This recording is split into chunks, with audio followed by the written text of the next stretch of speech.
Você tem um deste? Sou louca pelo meu.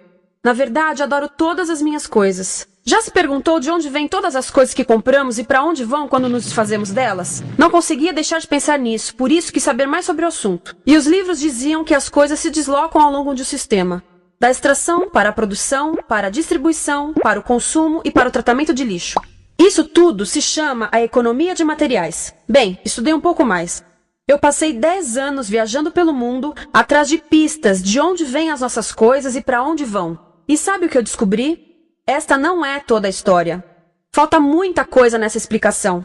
Em primeiro lugar, neste sistema parece que está tudo bem, sem problemas. Mas, na verdade, é um sistema em crise, porque trata-se de um sistema linear. E nós vivemos num planeta finito. E não se pode gerir um sistema linear num planeta finito, indefinidamente. Em todas as suas etapas, este sistema interage com o mundo real. A vida real não acontece numa página em branco. Interage com sociedades, culturas, economias, o ambiente. E durante as etapas, a vida vai se chocando contra seus limites. Limites que aqui não vemos porque o diagrama está incompleto.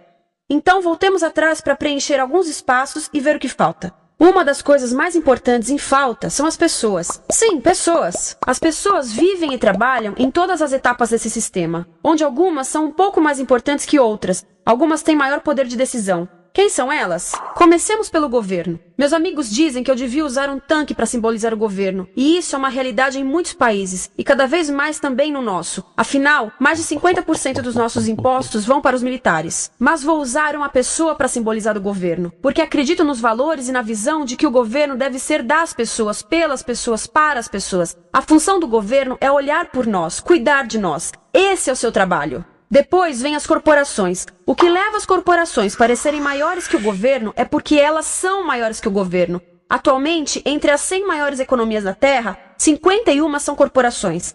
À medida que as corporações foram crescendo, em tamanho e poder, assistimos a uma pequena mudança no governo, como se estivessem mais preocupados com o bem-estar deles do que com o nosso. Muito bem, então vejamos o que mais falta nessa imagem. Começaremos pela extração, que é uma palavra pomposa para exploração de recursos naturais, que por sua vez é uma palavra pomposa para destruir o planeta. A verdade é que cortamos as árvores, arrebentamos as montanhas para extrair os metais, consumimos toda a água e exterminamos os animais. Aqui enfrentamos o nosso primeiro limite. Estamos ficando sem recursos naturais. Estamos utilizando demasiados materiais. Sei que isto pode ser difícil de ouvir, mas é a verdade. Por isso temos que lidar com isso. Durante apenas as 3 últimas décadas, foram consumidos 33% dos recursos naturais do planeta. Desapareceram. Cortamos, minamos, perfuramos e destruímos o planeta tão depressa que estamos debilitando a capacidade do planeta para sustentar o nosso modo de vida. Onde eu vivo, nos Estados Unidos, resta-nos menos de 4% da nossa floresta original. 40% dos cursos de água estão impróprios para o consumo. E o nosso problema não é apenas estarmos utilizando demasiados recursos, mas o fato de estarmos utilizando mais do que a nossa parte. Temos 5% da população mundial, mas usamos 30% dos recursos mundiais. Se todos consumissem ao ritmo dos Estados Unidos, precisaríamos de 3 a 5 planetas. E sabem uma coisa? Só temos um. Então, a resposta do meu país a essa limitação é simplesmente ir tomar dos outros. Este é o terceiro mundo, que alguém dirá tratar-se apenas de uma expressão para designar o local para onde foram as nossas matérias-primas. E o que é que acontece? A mesma coisa, destruição do local. 75% das zonas de pesca do planeta estão sendo exploradas ao máximo ou além da sua capacidade. Desapareceram 80% das florestas originais do planeta. Só na Amazônia perdemos 2.000 árvores por minuto, o equivalente a um campo de futebol por minuto. Então, e as pessoas que vivem aqui? Bem, de acordo com esses sujeitos, eles não são donos desses recursos. Mesmo que vivam lá há gerações. Não são donos dos meios de produção, nem compram muitas coisas. Nesse sistema, quem não possui nem compra muitas coisas não tem valor. A seguir, as matérias-primas seguem para a produção, aonde utilizamos energia para misturar químicos tóxicos com recursos naturais para produzir produtos contaminados com tóxicos. Há atualmente no comércio mais de 100.000 químicos sintéticos. Apenas um punhado foi testado para avaliar o seu impacto na saúde, e nenhum foi testado em relação aos impactos sinérgicos na saúde, ou seja, a interação com todos os outros químicos aos quais estamos expostos diariamente. Por isso, desconhecemos o impacto total deles na saúde e no ambiente. Mas sabemos uma coisa: os tóxicos entram e saem. Enquanto continuarmos a introduzi-los nos nossos sistemas de produção industrial, continuaremos a inserir esses tóxicos nos produtos que levamos para nossas casas, trabalho e escolas, e claro, para nossos corpos. Como os BFRs, ou retardantes de incêndio à base de brometo, que tornam as coisas mais resistentes ao fogo, mas são super tóxicos. São neurotóxicos, ou seja, tóxicos para o cérebro. O que é que estamos fazendo usando esses químicos? Apesar disso, os usamos em nossos computadores, eletrodomésticos, sofás, colchões e até alguns travesseiros. Sim, pegamos nossos travesseiros, os revestimos com neurotoxinas, levamos para casa e dormimos por 8 horas com eles. Não sei, mas acho que num país com tanto potencial, poderíamos ter uma maneira melhor de evitar que as cabeças peguem fogo à noite. Sabia que essas toxinas vão se acumulando ao longo da cadeia alimentar e se concentram nos nossos corpos? Sabe qual é o alimento do topo da cadeia alimentar com o nível mais elevado de químicos tóxicos? O leite materno.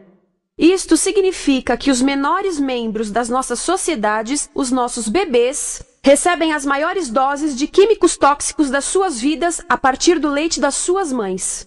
Não acha que é uma incrível violação? A amamentação deveria ser o mais importante ato humano de nutrição. Deveria ser algo sagrado e seguro. A amamentação continua a ser o melhor e as mães devem amamentar, mas nós deveríamos proteger esse ato. Eles deviam protegê-lo. Eu pensava que zelavam pelos nossos interesses. As pessoas que mais sofrem com esses produtos químicos são os trabalhadores das fábricas. Muitos são mulheres em idade reprodutiva, que trabalham com toxinas que afetam a gestação, carcinogênicos e muito mais. Agora eu pergunto, que tipo de mulher em idade reprodutiva trabalharia num emprego deste, exposta a estas toxinas, a não ser uma mulher sem outra alternativa? Essa é uma das maravilhas desse sistema. A erosão dos ecossistemas e economias locais aqui garante um fluxo constante de pessoas sem alternativas. No mundo, há 200 mil pessoas por dia se deslocando de ambientes que as sustentaram ao longo de gerações para cidades, onde muitas vivem em bairros de lata, à procura de emprego, por mais tóxico que seja. Não só os recursos são desperdiçados ao longo desse sistema, mas também pessoas, comunidades inteiras são desfeitas. Sim, as toxinas entram e saem. Muitas delas saem das fábricas em produtos, e muitas mais saem como subprodutos, ou poluição. E estamos falando de muita poluição. Nos Estados Unidos, as indústrias admitem liberar mais de 1.800.000 quilos de químicos tóxicos por ano. Deve ser muito mais, porque isso é o que eles admitem. Trata-se de outro limite, porque quem quer ver e respirar 1.800.000 quilos de químicos tóxicos por ano? Então o que eles fazem? Mudam as fábricas poluidoras para o estrangeiro, para poluir outros países. Mas, surpresa, grande parte dessa poluição volta para nós trazida pelo vento. E o que acontece depois de todos os recursos naturais serem transformados em produtos? Passam por aqui, para a distribuição, o que significa vender todo o lixo contaminado com toxinas o mais rápido possível. Aqui, o objetivo é manter os preços baixos, com as pessoas comprando os produtos em constante movimento. Como eles mantêm os preços baixos? Pagam salários baixos aos trabalhadores das lojas e restringem o acesso aos seguros de saúde sempre que podem. Tudo se resume em exteriorizar os custos. O verdadeiro custo da produção não se reflete no preço. Em outras palavras, não pagamos aquilo que compramos. Outro dia estive pensando nisto. Ia a caminho do trabalho e queria ouvir as notícias. Por isso entrei numa loja para comprar um rádio. Encontrei um pequeno rádio verde engraçado que custava $4,99. Na fila do caixa pensei, como $4,99 podem refletir o custo da produção e transporte desse rádio até ele chegar nas minhas mãos? O metal deve ter sido extraído na África do Sul. O petróleo provavelmente do Iraque. O plástico produzido na China e talvez montado por uma criança de 15 anos numa fábrica do México. $4,99 não paga nem o aluguel do espaço ocupado na prateleira, nem parte do salário do empregado que me atendeu, ou as viagens de navio e caminhão que o rádio fez. Foi assim que eu percebi que eu não paguei o valor do rádio. Então, quem pagou? Estas pessoas pagaram com a perda do espaço dos seus recursos naturais. Estas pagaram com a perda do ar puro, com o aumento de doenças como asma e câncer. As crianças do Congo pagaram com o seu futuro, pois 30% delas abandonam a escola para trabalhar nas minas de coltan, um metal que usamos em aparelhos eletrônicos baratos e descartáveis. Estas pessoas pagaram por não ter direito ao seguro de saúde. Ao longo desse sistema, pessoas contribuíram para que eu comprasse o rádio por $4,99. Mas essas contribuições não são registradas por nenhum contabilista. É isto que eu quero dizer com exteriorizar o verdadeiro custo de produção. E isso nos leva à seta dourada do consumo. O coração do sistema, o motor que impulsiona. É tão importante proteger esta seta que se tornou prioridade daqueles dois sujeitos. É por isso que após o 11 de setembro, quando nosso país estava em choque, o presidente Bush poderia ter sugerido fazer luto, rezar, ter esperança, mas não, ele disse para fazermos compras. Compras! Nos tornamos uma nação de consumidores. Nossa principal identidade passou a ser de consumidores. Não mães, professores, agricultores, mas consumidores. Nosso valor é medido e demonstrado pelo quanto contribuímos para esta seta. Quanto consumimos. Não é isso que fazemos? Compramos, compramos, compramos. Manter os produtos circulando. E como circulam? Sabe qual a porcentagem dos produtos que circulam através desse sistema que ainda são usados 6 meses depois da venda na América do Norte? 50%? 20%? Não, 1%. 1. Em outras palavras, 99% das coisas que nós cultivamos, processamos, transformamos, 99% das coisas que percorrem o sistema são lixo em menos de 6 meses. Como é que podemos gerir um planeta com esse nível de rendimento? Mas não foi sempre assim. Hoje, o consumidor médio americano consome o dobro que há 50 anos. Pergunte à sua avó. No tempo dela, a boa gestão, a engenhosidade e a poupança eram valorizados. Então, como é que isso aconteceu? Bem, não aconteceu simplesmente. Foi planejado. Pouco depois da Segunda Guerra Mundial, estes sujeitos estudavam a forma de impulsionar a economia. O analista de vendas Victor Lebow articulou a solução que se tornaria a norma de todo o sistema. Ele disse: a nossa enorme economia produtiva exige que façamos do consumo a nossa forma de vida, que tornemos a compra e uso de bens em rituais, que procuremos a nossa satisfação espiritual, a satisfação do nosso ego no consumo. Precisamos que as coisas sejam consumidas, destruídas, substituídas e descartadas a um ritmo cada vez maior. O conselheiro econômico do presidente Eisenhower disse: o principal objetivo da economia americana é produzir mais bens de consumo. Mais bens de consumo? O nosso principal objetivo? Não é providenciar cuidados médicos, ou educação, ou transportes seguros, ou sustentabilidade, ou justiça? Bens de consumo? Como é que eles nos fizeram adotar esse sistema de forma tão entusiástica? Bem, 2 das suas estratégias mais bem-sucedidas são a obsolescência planejada e a obsolescência perceptiva. A obsolescência planejada é uma outra forma de dizer criado para ir para o lixo. Eles fazem as coisas de modo que sejam inúteis tão rápido quanto possível para jogarmos fora e voltarmos a comprar. Isso é óbvio em sacolas ou copos de plástico, mas verifica-se isso em coisas maiores como esfregões, DVDs, máquinas fotográficas, churrasqueiras, quase tudo. Até computadores. Já reparou que quando compra um computador, a tecnologia muda tão rápido que em poucos anos se torna quase um impedimento para a comunicação? Fiquei curiosa e abri um desses computadores para ver o que tinha dentro. E descobri que a peça que se muda a cada ano é apenas uma pecinha no canto. Mas não se pode mudar apenas essa peça, porque cada nova versão tem um formato diferente. Tem que jogar tudo fora e comprar um novo. Estive lendo sobre o design industrial da década de 50, quando a obsolescência planejada começou a aparecer. Esses designers eram muito claros sobre o assunto. Chegavam a debater quão rápido conseguiam que um aparelho avariasse, mas de modo que o consumidor mantivesse fé suficiente para ir comprar outro. Foi tão intencional, mas as coisas não avariam suficientemente rápido para manter essa seta funcionando. Por isso existe também a obsolescência perceptiva. A obsolescência perceptiva nos convence a jogar fora coisas que ainda são perfeitamente úteis. Como fazem isso?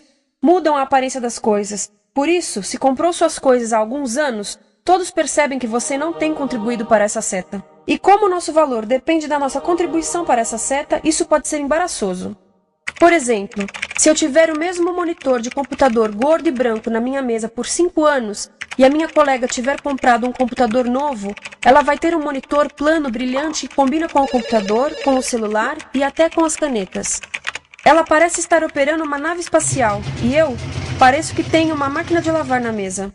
A moda é outro bom exemplo. Já se perguntou por que os saltos dos sapatos das mulheres passam de largos para finos num ano e no próximo de finos para largos? Não é por haver um debate sobre qual deles é mais saudável. É porque usar saltos largos num ano de saltos finos mostra que você não contribuiu recentemente para a seta. Por isso não vale tanto quanto a pessoa com saltos finos ao seu lado, ou em um anúncio. É para comprarmos sapatos novos. A publicidade e a mídia em geral têm um papel importante nisto. Cada um de nós nos Estados Unidos é bombardeado com mais de 3.000 anúncios por dia. Vemos mais publicidade num ano do que as pessoas há 50 anos viam em toda a vida. Qual é o objetivo de um anúncio, se não nos fazer infelizes com o que temos? Por isso, nos dizem 3.000 vezes por dia que o nosso cabelo está errado, nossa pele, nossa roupa, nossos móveis, nossos carros, nós estamos errados. Mas tudo se resolve se formos às compras. A mídia também ajuda a esconder tudo isto e isto. Por isso, a única parte da economia que vemos são as compras. A extração, produção e envio para o lixo acontecem fora do nosso campo de visão. Por isso, nos Estados Unidos, temos mais coisas do que tivemos antes. Mas pesquisas mostram nossa felicidade declinando.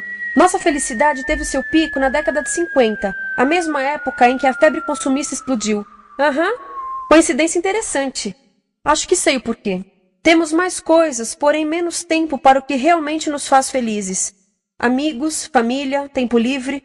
Estamos trabalhando mais do que nunca. Analistas dizem que não temos tão pouco tempo livre desde a sociedade feudal. E sabem quais são as duas atividades que mais fazemos no pouco tempo livre que temos?